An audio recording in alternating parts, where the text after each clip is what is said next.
You're now live, boys. That's Love thrilling. It. I'm sorry for the delay. I know we're very punctual when we do this, Marshall.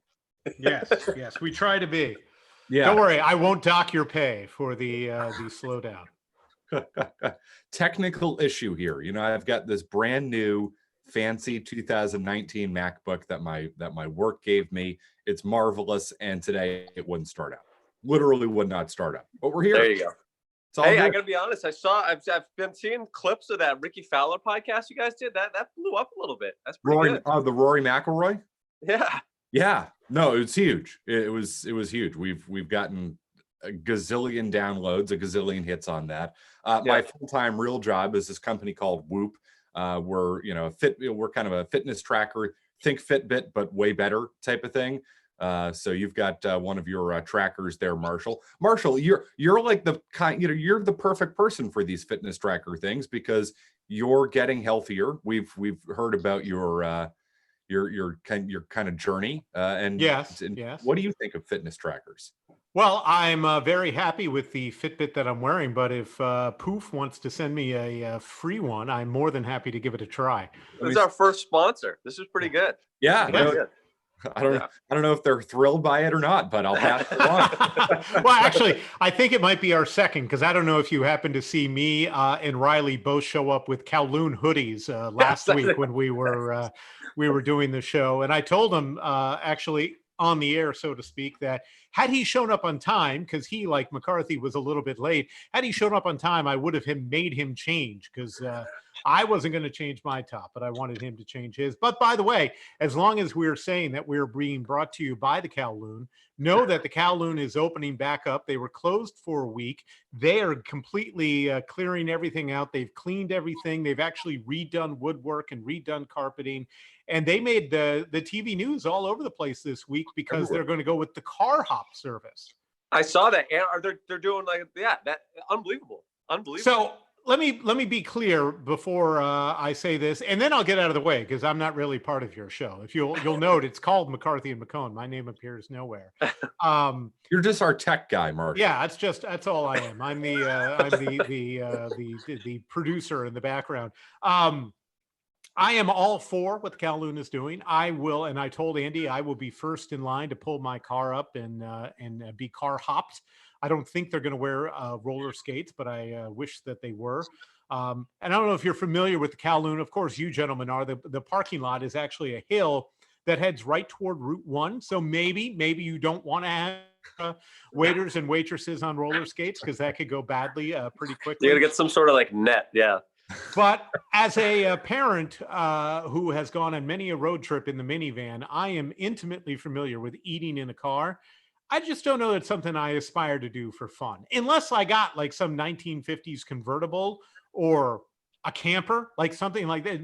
Me holding my Saugus wings on my lap, I'm going to give it a try. I'll do anything for my boys at the Kowloon, but I am more eagerly looking forward to a time when I can go in and sit down, near the ship, whatever.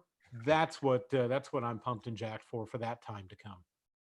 So I'm not good at a lot of things. I struggle with most things that I do, but one of the things I'm elite at is eating in the car because I'm constantly either driving to Providence or driving back to Boston, and I don't exactly eat super well. I would not be one of the sponsors, McCarthy, for Fitbit, no doubt, but I can take down tacos, anything, even foods that you think aren't a good idea to eat in the car. I have no issues whatsoever. It's pretty impressive. Yeah. No, I'm personally a big fan of it. And particularly when you're not driving, like even better. I mean, it's slightly less dangerous, although like McKone, I am pretty elite at it. And I will say I'm next level because I drive a real car. I drive a stick shift. Nobody else does. So I'm sitting there, food in one hand, shifting, driving. Actually, it's probably extraordinarily dangerous, but am I damn good at it? Yes, I am. Watching videos on your phone while eating and shifting. Yeah, I see what you're talking about. And I've only had a small number of accidents, so there we go. I don't want to turn this into a Joe Murray type show, but favorite fast food? What do you got, McCarthy? Oh, that's good. I am partial to Wendy's. I don't eat fast food. Like first and foremost, like I cut that out a long time ago, and it was a good choice in my life. I do like Wendy's though. Wendy's is So my problem is, prime. given my new restrictions at this point, there's not a lot of fast food that kind of fits in. Like, I don't know any burgers that come on whole wheat buns that you can get from like Burger King. Yeah. So, but in my previous life, I'm old school, like a Big Mac in fries. You can't beat that. Like, I mean, and I don't know, is Chipotle fast food? Does that count? That's like medium. That's Yeah, like, yeah. I don't put it necessarily in the fast food. I'm with you. It's kind of like a if there's step not a above. drive-through off a highway, then I don't think it Right. counts as fast food. And so none of those really fit in, because even, one of the whole wheat thing, like everything comes on a puffy white bun. And when you talk about carbs, that puffy white bun is just chock full of carbs. I will say this though, underrated fast food item that I will still occasionally splurge on. And I think it's going to sound wildly boring to most people, but a plain hamburger from Burger King. The Burger King burgers, yes. it's their advertised, like the flame broiled thing, but it's real. Like, those taste more like they're coming off the grill here on my deck than anything that McDonald's could ever generate. So a plain burger from Burger King is something I can still get on board with. No, I'm totally in with you. By the way, at what point you want to talk about like absolutely genius marketing, like you just asked, is Chipotle fast food, and think about the millions of places like Chipotle, like in that mold. It technically like is fast food, but they found a way to distance themselves from that fast food stigma. Like, I mean, I think we all think that just naturally, like fast food is awful for you and garbage, and like you're gonna, be dead by the time you're 35 if you eat all of it. So these places that have kind of done the same, fast food type thing, but aren't considered fast food, genius. It's kind of the way that Target is exactly the same as Walmart, but you can somehow feel better about shopping at Target than at Walmart. Like, Walmart feels white trash. Yes. Target's like, oh, I'm going to go to whatever at the Target. I'm like, they're exactly the same store. There's nothing fundamentally different about them. One's blue and one's red. And other than that, they're exactly the same store. But you can be proud. Well, not proud, but you can, not have shame about shopping at Target. But if you mention you got something from Walmart, you got to kind of hang your head and be like, oh, Walmart is right. The clientele is different though. The clientele at Target compared to Walmart, definitely different. You say so. I see. Well, I think you're buying into the marketing. I probably can. Hook, line, and sinker. Here's what's crazy, right? I noticed this yesterday because I live by, or at least for right now, by Legacy Place. And if you keep going past Legacy Place in Dedham, there's kind of like this fast food alley.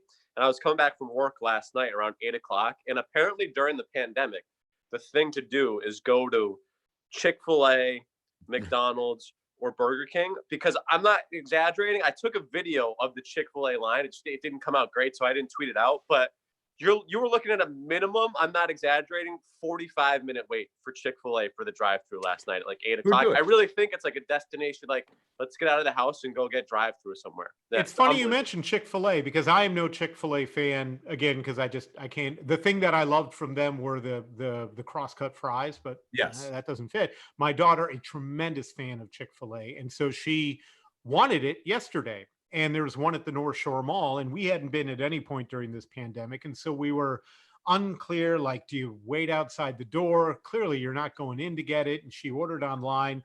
And then we pull into the parking lot, and I'm like, oh, okay, because there's an enormous Chick-fil-A tent in the parking lot. There are, I think, 18 numbered Chick-fil-A spaces. I'm like, oh, no. So it's not at all subtle where you go to get your Chick-fil-A. It's quite clear. There was no mystery to it whatsoever. They've taken over an entire section of the North Shore Mall parking lot with their tent and all of their people scurrying about. And they bring your food out in like a plastic bucket. So, I mean, clearly somebody touched the food to put it into the bucket. So I don't really know what the point of the bucket is, but then they just push the bucket into the window and you pluck your own bag and drinks out of it. So some of these places have, I wouldn't be surprised if they're doing better business now in this scenario where there are 18 people in cars waiting to get their Chick-fil-A than they were doing when they were just part of a mall food court. Yeah, no, I would agree. I would say that in those places are like few and far between, but there are some places that are doing better business now than ever before. I mean, not I wouldn't say on the whole. I mean, I think most people have been hurt by this in many cases tremendously, and that sucks. But there are places like that, like Chick-fil-A, that are probably doing a tremendous business. The Starbucks on Route 1, I pulled into the parking lot the other day on Friday just to actually literally do a U-turn and come back out again. And they have a police detail. Like Starbucks is funding a Saugus police detail to manage traffic in their parking lot. I pulled in, he's like, so where are you going? I'm like, I'm literally turning around. He's like, stop. No, I'm literally doing, oh, okay, go ahead. But they had, I mean, he was a legit Saugus police officer sitting there doing a detail. And I know that's going on at Starbucks and Dunkin' Donuts all over the place, that the lines are so intense that they have police details there to keep everyone in line. Well, what's changed about all of this is that under normal circumstances, if you saw a line where they'd need a police detail, you'd be like, dude, screw that. I'm out of here. I'm not doing this. But people are saying, I got time. I'm just going to sit here. I mean, right. Really think, and it's probably running better than the one that doesn't have a police detail. Yeah, seriously. Yeah. No, it's true. What else are you gonna do, right? I just thought it was funny last night. I'm driving. Like, clearly, the thing to do last night was, all right, let's go kill an hour and a half and go sit in a drive-through line for some Chick-fil-A. Yeah, which right, I wasn't boys, above, by the way. I'm gonna go power wash my deck now, so I'm gonna leave you guys to right there. If I left the camera on, you'd be able to watch me get to work, but I'm not gonna do that. So I'll leave it to you guys now. All right, that sounds good. Bye, Marshall. McCarthy, what's going on? How you doing, man? It's been a while. It has. Been a minute. We were talking on the phone last week, and I said, this is typical. This kind of falls in line with the way our careers have gone, where, you know what, we finally string together a few shows that we're not doing on July 4th or Christmas Day, and a global pandemic hits and brings that to a quick end. So that we're right back to where we usually are. Yeah, no, I would just say that, like, it's the same as 8 years ago when neither you or I were really doing much in the way of sports talk radio, except the fact that you just have a history of being ball gagged. So there you go. I mean, you think about you think about the difference between now and then. Like, well, you're still known for that, but right? Not you exactly. being ball gagged, Felger being ball. Well, let's clarify that. Yeah, and you're absolutely right. In terms of future employment down the road, you don't have pictures of you ball gagging another guy on the internet. I do. So there you go. So that's everything's working out great for me, no question. Yeah. How you been, man? It's been a minute.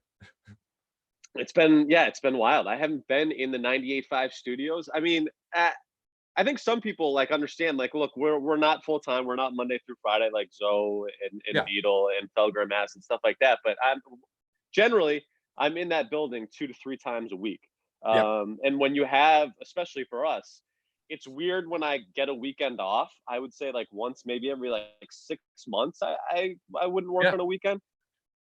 I haven't been in that building now for 8 weeks, something like that. It's been really bizarre, and it's been the first time since you were in that competition, which was 6-7 years ago now. I mean, it's been wild. It's been pretty crazy.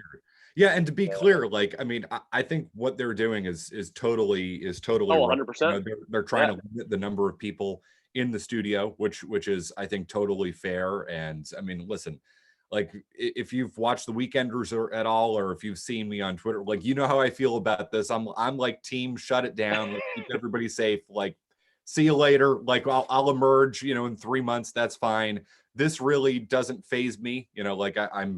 I'm definitely, proponent, keep everybody safe. So yeah, I mean, I think what they're doing is obviously the right thing to keep everybody as safe as possible and to limit the number of interactions. And I mean, because you want to talk about a cesspool, like a germ cesspool, like a petri dish, whatever you want to call it, like a radio studio where everybody's talking into the same microphones. We know why Felger wipes down.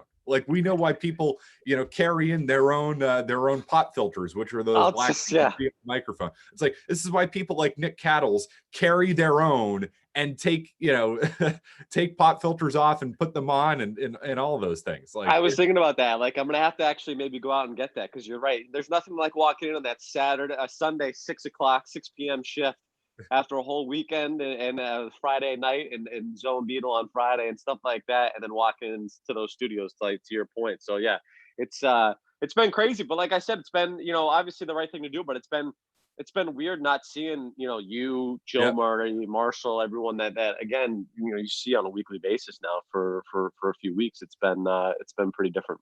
I think it's no secret that we're a pretty tight knit group. Particularly the part timers, the weekenders. Like well, we go up to Joe Murray's for barbecues and stuff like that. Like we're a pretty tight knit group. So I think this has been what I've missed the most about the regular world is just seeing all of you guys on the weekend and just bullshitting and talking sports, because like it's a pretty cool gig. Yeah. No, it is, no question. Yeah. So in terms of your other job, are you going in or are you staying? Are you working from home? I'm How working are from they home. doing that? Yeah, no, Yeah. I'm working from home. It's obviously I'm counting my blessings every day. I mean, I know you're still working, just like, dude, 15% of the country's out of work. Like it's just talk about counting your blessings every single day. It's Oh, big time, man. Big time. Yeah. It's been good. So yeah, it's actually interesting to work. So as I said, I work for a tech company, like it's a company called Whoop. We're Boston based.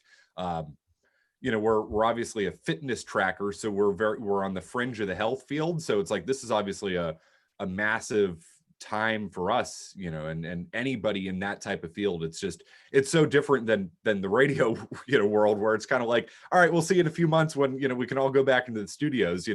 It's almost like it's ramped up more than ever before. It's kind of cool though. It is. Yeah. So I've been going in pretty regularly still, in terms of Monday through Friday now. I haven't been doing a ton of weekends. I did work last weekend, but working remotely. So it's all Zoom interviews and then just out of like an NBC 10 truck pretty much. And I haven't been in studio in there for this is probably the same amount of time since 98.5. So that's been totally different as well. So it's been pretty different. I think it's crazy how much the world is going to change because of this. Like there are some things that are this is going to become our new normal in some ways. Like you think about how many people, if they are still working, and hopefully you all still are, but think about how many people are just going to move to like part-time remote, full-time remote, like because some people are able to really make this work. It's going to be great. Like news reporters, like you could just do everything via Zoom now. I mean, we've become accustomed to it, right? I mean, think about, all right, so just from a radio perspective, a television perspective, like before this all happened, if you did an interview via Zoom or something like that, that would have been like, no, you can't do that. Called into the office, man. Called into the office. And like, what was that? Yeah. Yeah. If you did that, like forget about it. Now it's like the most acceptable thing on earth. We're just going to become accustomed to it, because I think we've had in broadcasting, we've had this like it needs to be the highest of quality, so it doesn't sound like some jabroni's stupid podcast that he does. Now everything sounds like my stupid podcast. By the way, check out Hardcore Baseball on 98.5 the Sports Hub. That's a good plug. That's a good plug. Yeah, it sounds like me doing it from home. Although I actually have like a real microphone and everything. Like I've got like a real setup, but I think we all know like what the sound quality of stuff sounds like. Yeah. So, in terms of baseball, man, what do you think? You think they're back? I think they eventually do get something done. But I'm obviously very concerned by the way that Tony Clark has spoken, by the way that Blake Snell has spoken, by the way that everybody is speaking about this. I think they eventually get something done, because I think these are the hardliners really speaking right now. And I think this is listen, the Baseball Players Union approaches negotiations the same way that the NFL owners approach negotiations. It is straight hard line. This is all we're doing. You're not getting anything from us, and screw you. Yeah. And you know what? It generally works out for the players union. It always works out for the owners in the NFL, but I think it will eventually work for the players union, because I think they will come to an agreement on this. And also I think, Tony Clark has his backup, because for the first time in a long time, it seems like the union lost a negotiation last year. Or in 2016, the last time, they negotiated a CBA, and essentially there's a salary cap in baseball right now, which they weren't intending. So I think Tony Clark is like, oh crap, I blew the last negotiation, so I'm not going to blow this one. But I think eventually they get something done, because, I mean, listen, it's either that or don't play. And I think you're going to hear the rank and file like, well, I want, I get that you're not getting your 20 million, but I'd kind of like to get, more of my salary or what, the rank and file is going to eventually speak up on this. I think the rank and file is going to speak up on it. I do kind of side with the players with the 50-50 split, not opening up the books and kind of showing you is kind of an issue for me in terms of the owners not necessarily showing the players exactly, what the financial situation is. And for players to go out and risk injury, and I'm not necessarily talking about getting coronavirus, because I think, again, obviously that is serious. And, but I think statistics show you that generally an athlete of that age is probably going to be okay if he gets coronavirus, but more in terms of if I'm a pitcher going into free agency and I blow out my arm, I think that's going to be kind of a big issue in terms of how do you work around that situation. But in terms of baseball needing to figure it out, man, again, this kind of goes back to what we were talking about, which, by the way, the Astros and that whole thing just kind of going away because of this whole thing. It's unbelievable. Amazing. It feels like, honestly, years ago when that was a big deal, like years ago. Well, and we just got the news on the Red Sox and Alex Cora a few weeks ago, and it was just kind of like, all right, okay, whatever. That was like the biggest news we were waiting for to have drop. And you're right, when it did, nobody blinked twice, and the Astros thing has been totally swiped under the rug. But again, I kind of use that as a situation where like baseball could have embraced kind of like having a team that to root against and kind of fire people up. And this is another situation where like you have the opportunity here to put on a product and kind of be, one of the few leagues that is actually doing something and kind of capture everyone's attention right now. It's a huge opportunity for the sport, right? And a sport that's really struggled, especially over the last few years. And it just feels like this is going to be another wasted opportunity, man. It really does. Well, I agree. And if they can't find a way to get back, and put it this way, if they can't get back because of health and safety and stuff like I totally understand that, whether it's, the players being uncomfortable about playing, and I will 1000% side with them. Or if they, we don't know what the world is going to look like in July. And if they feel like this really isn't safe, even to have people kind of, in their small little bubble of their teams or whatever, and if they can't play because of health and safety stuff, whatever the reason may be, that's fine. I get it. That sucks. But if we're talking about the reason why baseball didn't come back because the players and the owners couldn't agree on the other stuff, not the health and safety stuff, but the more collective bargaining sides or the financials. And of course, it always comes down to money. Like, holy crap, what a missed opportunity that would be. Because I think baseball is uniquely positioned to be one of the first sports back. Like golf is certainly uniquely positioned because like they're going to start playing in June, and it's like dude, carry your own bag. All right. It's like if Justin Thomas has to carry his own bag, like whatever, figure it out. Or, if he has to, I don't know, like golf will be fine. And I'm going golfing again today and I can't wait. Baseball too. There's kind of little interaction, like compared to, put it this way, hockey's a full contact sport. So, and you're playing in an arena, indoors, whatever, like hockey might have a few different challenges that baseball would. Basketball is more of a contact sport than baseball. And it's like, what, do you wipe down the ball every time? Like in baseball, I don't know. People are more spread apart. You hit a fly ball to the outfield, like there's only one guy. Kind of naturally social distanced. Do you know what I mean? Like, especially when you're out in the field. And to your point, it seems like there could be solutions to try to figure it out. But say what you will about Dana White, but him coming out and being like, you know what, if I can find a safe way to do this, why would we not do it? Yeah. Looking for solutions. And it always seems like baseball is looking for issues, right? Does that make sense? Like they're like, no, looking for reasons why we can't make this happen, when it really should be more proactive and, hey, let's try to figure something out. And, we'll wait and see. Hopefully they do. I'd love to get some sports here back, but it's also an opportunity. I think like, the NBA, I really think there's an opportunity here to kind of see what a summer schedule would like if they could come back, because there's been it was floated out even before this whole thing started, that does it make more sense here to start the season later, go through the summer and kind of change up our calendar and miss some of football, and start this and start the season kind of when football is ramping down rather than right at the start of the regular season.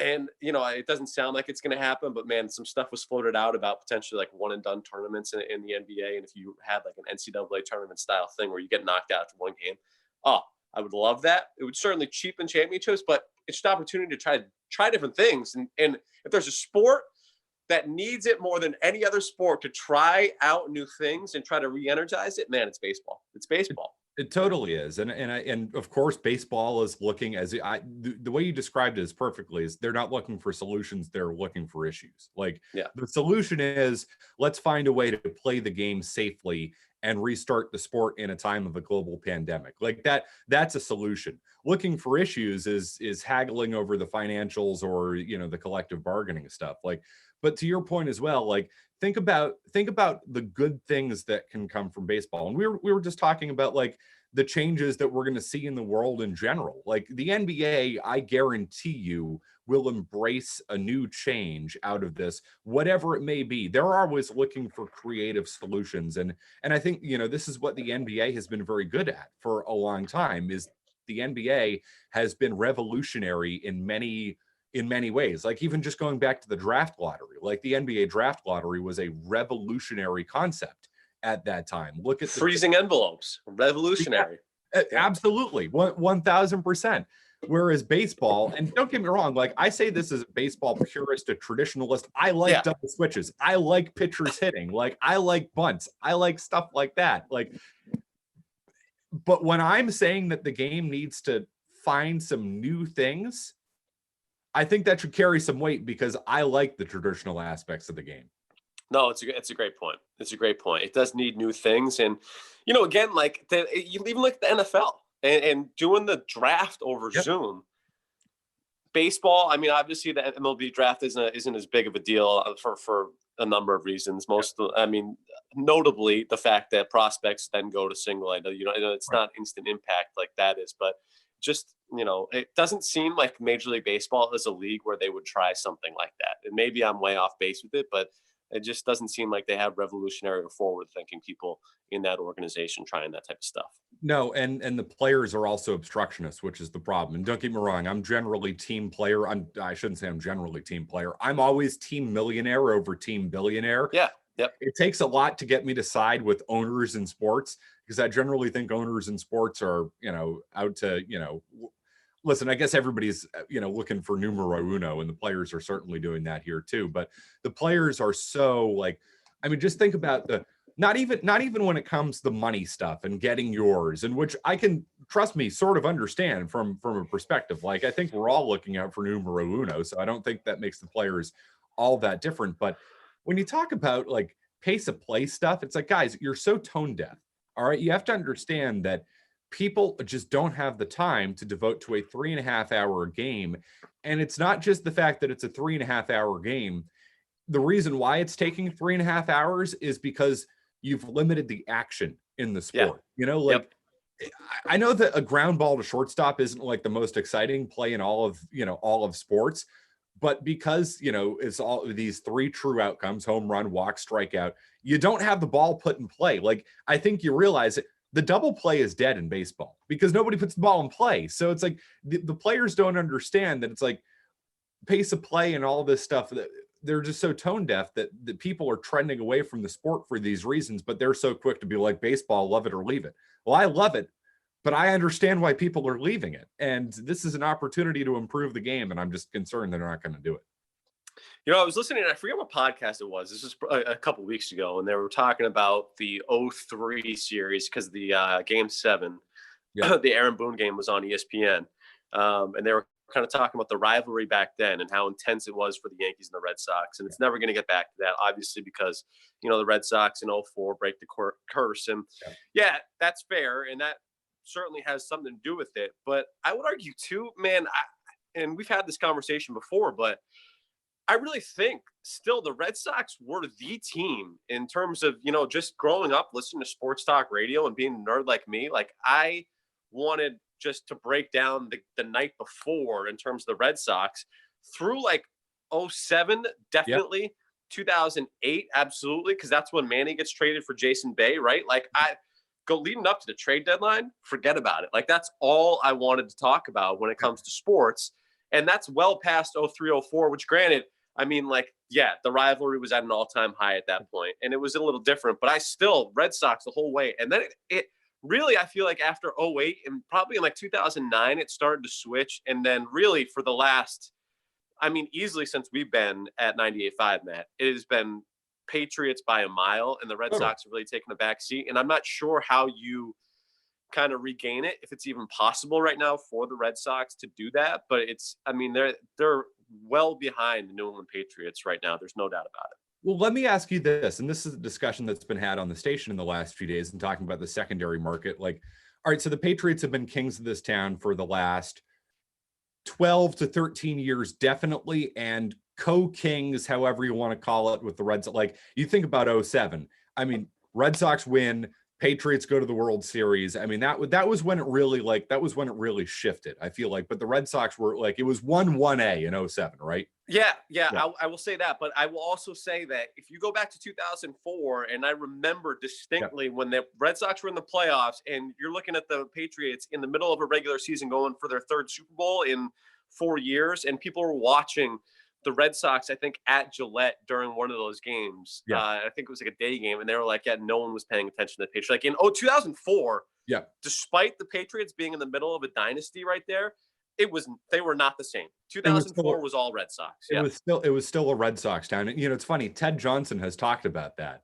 Being, obviously we work with Ted at the Hub, and he was on those teams and talking about like listening to sports talk radio, because Ted's a massive fan of sports talk radio. Yeah, and he'd be like, dude, like, what do we have to do to get talked about on, in this town? Like, we win 3 Super Bowls, and people want to break down the Red Sox Royals game from the night before. Dude, and you know what? I was one of them. I remember when someone did like a Patriots segment, I was like, are you kidding me right now? Like, what are we doing here? No, give me Manny, give me Pedro. Like, give me something. Yeah.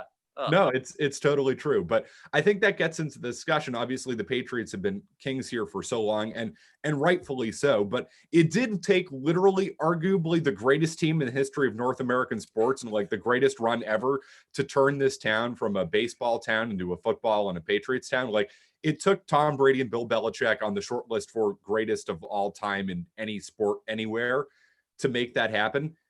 What happens to the Patriots now? Like, I mean, obviously they're still kings of this town for a while, but I don't know. Are we going to be caring about the Patriots as much as we have in the next 5 years? Like, let's just say 2023. Do we really care about the Patriots the way that we did in 2018? No, I don't think it's ever going to be the same. No. I think it's over. I think, obviously if Brady's still here, I think it's the same, but in terms of chasing history, Brady, Belichick going for number 7. Still means something, right? Because you're chasing history. Them getting a 7th Super Bowl now, if Jarrett Stidham, leads into a 14-2 record this year, and they pick up a 7th Super Bowl, that would be an awesome story. It would not mean as much as bad of a game as that was. Brady getting his 6th ring against the Rams means way more than a 7th Lombardi this year. It just does. And so I don't think you're ever going to get that back. That's never going to be the same.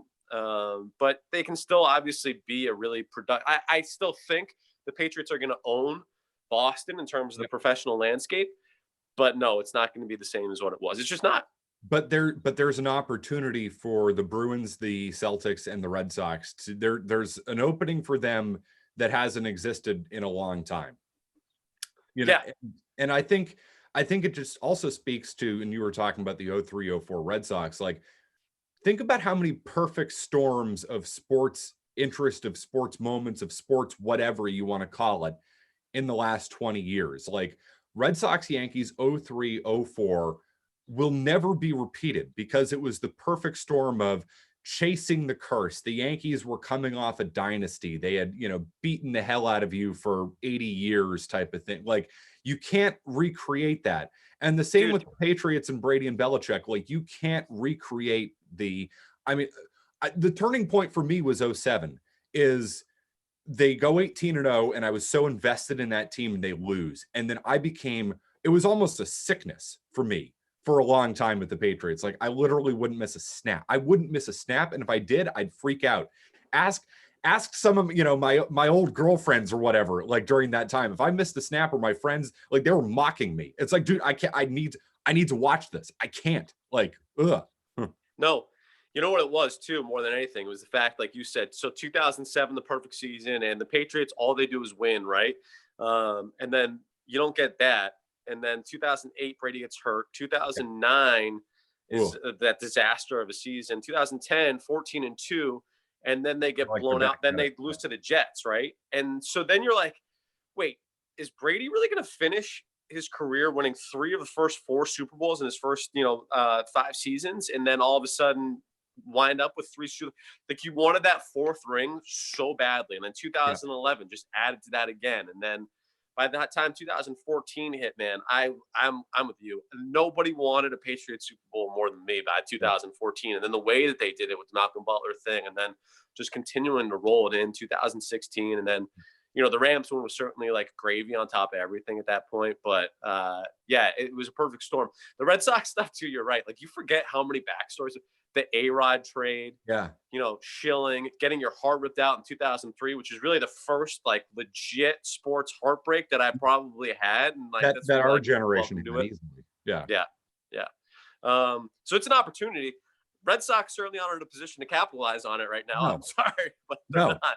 Yeah. No, but I don't. And listen, it's so hard to predict, but I don't know if anybody's really in a position to capitalize on. So, maybe 5 years from now, the Patriots still are the Kings of Boston, because maybe they're still really good and Bill Belichick has built the next good Patriots team, next great Patriots team, however you want to describe it.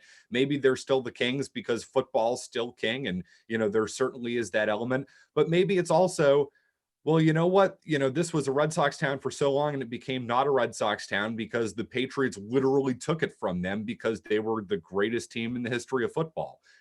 That's the bar we've set here over the last 20 years, from the Red Sox to the Patriots and the Bruins and Celtics, popping up here and there and, competing for championships, not as consistently as the Patriots and actually even the Red Sox, to be totally honest, which is kind of amazing given how up and down that franchise has been. You just think about how good we've had it. And I know that we say that all the time, but just in regards to like sports interest, like what happens if teams are just good, but they're not like historically good, That's just, we've been so spoiled. Dude, you just think about like going to the AFC Championship game should be a huge deal. Yeah. And I mean, really, that was like a birthright. You know what I mean? Yeah. Like, you just expected, like 2010 was a stunner when they lose to the Jets. But even from 2011 through up until last year, it was just like not a huge deal at all because, well, it was beat the Broncos with Tim Tebow or beat Marcus Mariota and you're in the AFC Championship game. And then like the season actually starts. You know what I mean? That's really what it came down to. Because by like, I remember, I forget, it was 2015 or 2016. It was like the Rams were coming in. This was when they had Jeff Fisher as the head coach. Yeah. Like, this is like, why are we playing this game? Like, the goal of this game is to make sure nobody gets hurt, right? And so I don't know if it's ever going to get to that level again where it's just a absolute wagon like it was. But, part of me, and you were the same as I was in terms of wanting Brady to stay and to ride that ship as long as he can. And, tonight is the season or the wrap up of the Last Dance with the Bulls. Mm-hmm. And obviously know a lot about Jordan, know a lot about like, the player he was, but we were both kids when it happened. So I don't know the whole backstory with Jerry Krause and Reinsdorf and them like proactively tearing that thing apart in 98 and bringing it to an end. Yeah. Look, they did that because they wanted to rebuild and start and reboot the thing. And it's like, sometimes you can want to ride that out for as long as you can because there's no guarantee that a rebuild is going to take 2 or 3 years. And in their case, it was exactly what happened. They got the number 1 pick, best case scenario, the year after. They draft Elton Brand. They flip him for high school kids and Eddie Curry and Tyson Chandler. And we're in 2020, and we're still waiting for that Bulls rebuild to take place. Yeah. Part of me is nervous where it's like, yeah, okay, you can think that it's time to move on from Brady and he's getting old. But at the same time, like, I would have, and I'm a guy that I know what happened with the Celtics and with Bird and all that stuff. I would have ridden that thing for as long as I possibly could have, man. I really would have. Well, I would have too, because you're right. There are no guarantees. And listen, the advantage that you have is that you do have Belichick. And, if there's anybody capable of identifying a 4th round SEC quarterback, that's a backup for 1 year and then comes in and, turns out he's actually an NFL quarterback, it's him. It's Bill. Like, I get that.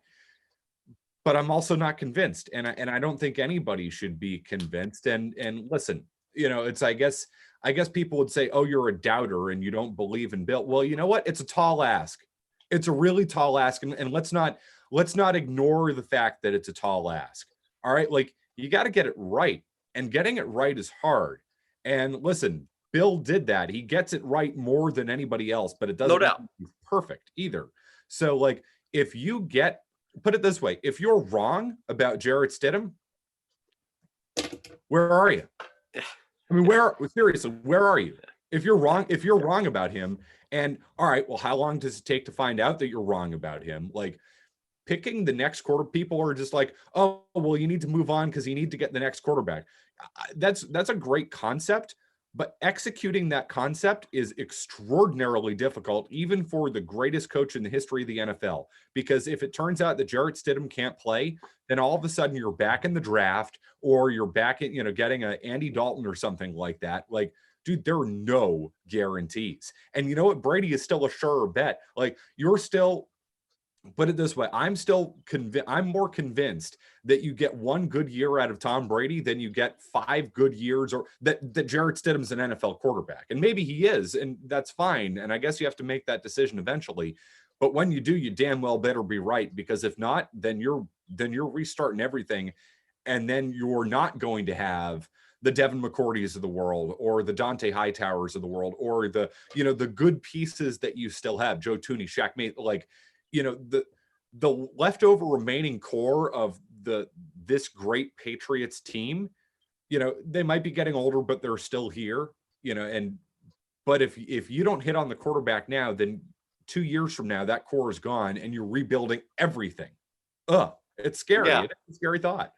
No, and look, and obviously with the Gary Myers stuff this week, and coming out and talking about kind of the relationship with McDaniels that deteriorated too. So I don't know necessarily what the culture was like this past season, and maybe it got to a point where Brady was really a malcontent and hurting the franchise. I find it hard to believe with the track record that he had that it got to that point. I just think it's really easy to have an awesome culture like the Patriots have had throughout this whole run when the best player on your team is kind of the leading example. And I don't think it's necessarily easy to replace a starting quarterback that brings that, and to then have that culture remain in place, right? And I think that that's a huge issue too. And you can be as good as you want, but in 2009, Belichick lost that locker room. Yeah. It's really easy to regain it when you have Tom Brady on your team, and you can kind of clear out some of the malcontents. But all of a sudden, if you don't have that guy and that leader in place, and, Chris Long, when he was on with Zoe and Beadle at the Super Bowl week, was like a big reason that Falcons thing comeback was like, he's like, they got in the locker room at halftime and Chris Long's like, well, this sucks. We just lost. And then Jerron Harmon's like, we got Brady. Like, we're good. Yeah. You don't really have that to fall back on anymore. You know what I mean? And I think that culture and that element missing is going to be harder to replace than maybe Belichick anticipates. That would be my concern. You're right. In terms of a guy being able to evaluate someone for a whole year, Belichick's the guy that you would want saying, all right, Stidham can play, let's roll with it. But yeah, there's still question marks. This I know for sure, though. Just watching this Last Dance documentary, I need, and I'll be so disappointed if we never get just a full exclusive Belichick Brady sit down, really tell us about this whole dynasty, because there's so many things that, like, look, even the Howard Stern interview, you're holding back. So like in 5 or 10 years, when this whole thing, when everyone's done, I need it. I need it. There's so many stories. I mean, even like the smaller ones, like what happened with the Jamie Collins? Like when you just sent him to, was he really freelance? Like what? Yeah. Where did the decision to trade one of your best linebackers for, a 3rd round pick come from that year? Like just small things like that. I would love to know the backstory with all that stuff. And then obviously the bigger stuff, in 2017, how big of an issue was Alex Guerrero? Like how did it really spiral out of control? Like the Wickersham story said, because right now, especially with the Gary Myers stuff, it seems like, it did get pretty bad there for a while. I want to know all that stuff so bad. What happened with Malcolm Butler, right? Like all that stuff. I would love to know. And at some point you would think when all these guys are done, we're going to get it. It's, and I'm biased because I'm a Patriots fan, and this has been my life for the last 20 years, is this team, Brady, Belichick, all of those things. I think they're the most captivating, compelling team maybe in the history of sports. Like, you think about all the crazy stuff that happened over the course of 20 years, and sometimes the dysfunction, like, but they were so functionally dysfunctional, particularly later on. Like, I mean, it's just, but you think about their ability to, it's almost like they needed that in some ways. It was almost like they were so maniacal about winning, but they were so good that they needed that outside. Like, they brought so many problems upon themselves that they literally just couldn't help themselves. Like Deflategate, like all of those things. Like, they didn't need that, but and the way they reacted to it and all it's just, they're so captivating, they're so compelling, they're so villainous in so many ways. They're so much better than any team I've ever seen. You've got the greatest coach in the history of the NFL, the greatest quarterback in the history of the NFL, on the short list for one of the greatest teams in the history of North American sports. Like, put them up there with the 1920s or 1950s Yankees, or the 1950s Canadians, or like whatever. Just like they're literally, you could argue that they're the best ever in any sport. Like, they're so right up there. The 60s Packers, I don't know, like, just, they're on that short list, and they have these captivating, compelling figures who just, we need it. We absolutely need it. And and to your point, McCone, there's so many things that we don't know. No, and we would love to know. Like, what was the true reaction? How did they truly feel about cutting Lawyer Malloy, or trading Logan Mankins, or, the Butler thing we'll never have answered, I guess. I don't know, who knows, but they're just, shit, like, it's just amazing. Dude, Spygate, like you said, like Deflategate, like both of those things are major stories that off the top of my head I didn't even register, which is crazy because you're watching this Last Dance thing, and there's a ton of like really cool, interesting stories that take place, right? Obviously, Jordan retires, was the gambling thing, XYZ. They hate Jerry Krause, they hate their GM. And then you look at the Patriots, man, all that stuff doesn't hold a candle to what has gone on in New England over the last 20. I mean, you're talking about major stories. And not only that, throughout that whole run, you're kind of getting an inside look at the Bulls. So you kind of know what's going on. I just feel like the Patriots are so buttoned up. There's so much mystery behind everything that's gone on too, that it just kind of adds to that. And to your point, man, there's just so many things that I'm dying to know. And then, how does it end? Like, how did it end? Because this like, really? It just seemed like there was such a lack of effort to keep the greatest football player of all time that led you to 6 Super Bowls in New England. And it was just kind of like, thanks, man, I appreciate it. That was a good run. It's like, wait, what? I know. That's it? That's all that's coming out? It's crazy. And Bill takes a subtle little shot at him in his statement on his way out. It's like, how it ended won't reflect, like, it just, it's amazing. It really is. And you too, like, I think that in some ways the best inside look we ever got was Belichick of Football Life in 2009, where he's standing on the sideline with Brady, and Bill just says, I can't get this team to play the way they need to play.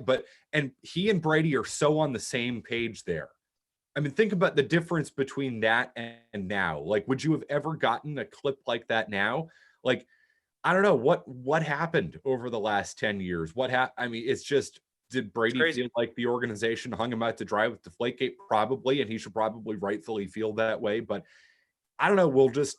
I want all that stuff. The Patriots dynasty does deserve like a Last Dance type of treatment years from now. I mean, no doubt. And then, like, to your point too, in that 2009 documentary, they can't get him to play for him. And then one of the really cool things in that one too was when Belichick's self-scouting, and he's like, we got Moss and we got Welker underneath. And you take those guys away, we're done. And then Welker blows out his knee in that final game of that regular season, and they get rolled by the Ravens. But like, obviously Belichick knows the strengths and weaknesses of the team, and so do Brady. So what was kind of the dynamic at the end of this past season too, when we're all watching and can tell that, this offense is not good. So like, there's so much stuff there. It's man, the documentary there, it has to happen. It's interesting. You mentioned, Belichick self-scouting, and that's week 6 after the loss to McDaniels in Denver. I mean, I can still tell you everything about, because I've seen it so many times, where he says, if you take Moss away over the top and you take Welker away underneath, we're done. He said, we're done. That was week 6. what I remember from Belichick's end of the year press conference this year was when they asked him about, roster construction and all those things. He repeatedly said, and it's a very Bill comment, but I believed him. I believe that he believes this the way he said it. He said, we felt we built a competitive team. So to me, that, and listen, Bill's not going to get up there and say, yeah, I built a crappy team, because that's just, Bill's never going to admit that. And he's not going to admit it publicly. That's for sure. But he was so defiant in that. I honestly feel like he feels that this team is still competitive, whatever you determine as competitive, and obviously their standards of competitive are higher than most.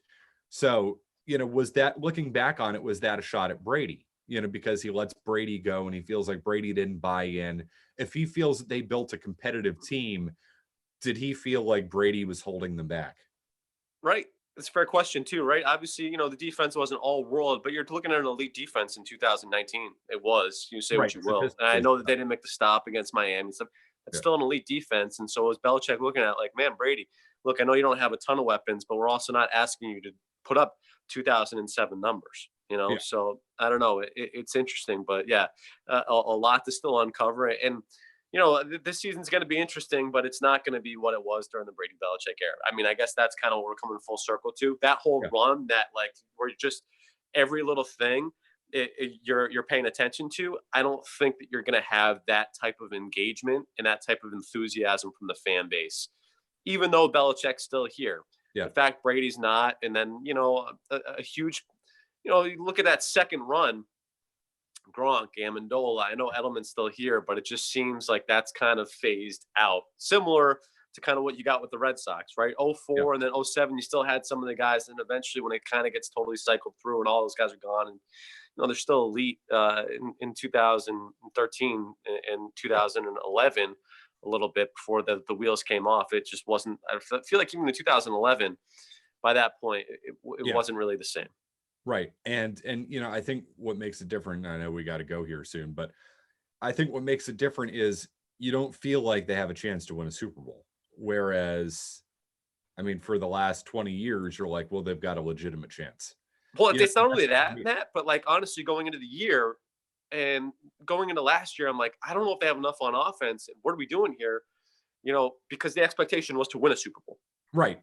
Right. It wasn't like, are they capable of it? Your expectation was you should win a Super Bowl here. Yeah. Right. And you could, and there were years where it's like, it doesn't look as good this year, whatever, but you could at least say, well, they can still get by, because Brady and Belichick, Yeah. It's like, well, they don't have as good a chance as they've had in years past, but I mean, hey, I didn't think they were going to win in 18. I think a lot of people didn't feel like they had enough, and they proved that they can do it, so but at least you could say, I don't think they have enough, but you know what? They're probably going to be in the AFC Championship game. And then if something breaks their way, something breaks their way, 2013 was the perfect example. I was like, after they ran all over the Colts, I was like, look, this team isn't great, but maybe the running game kind of gets going here. And obviously it turned out that LeGarrette Blount could not run in Denver. And then you're throwing to Austin Collie and that didn't end well. But crazy.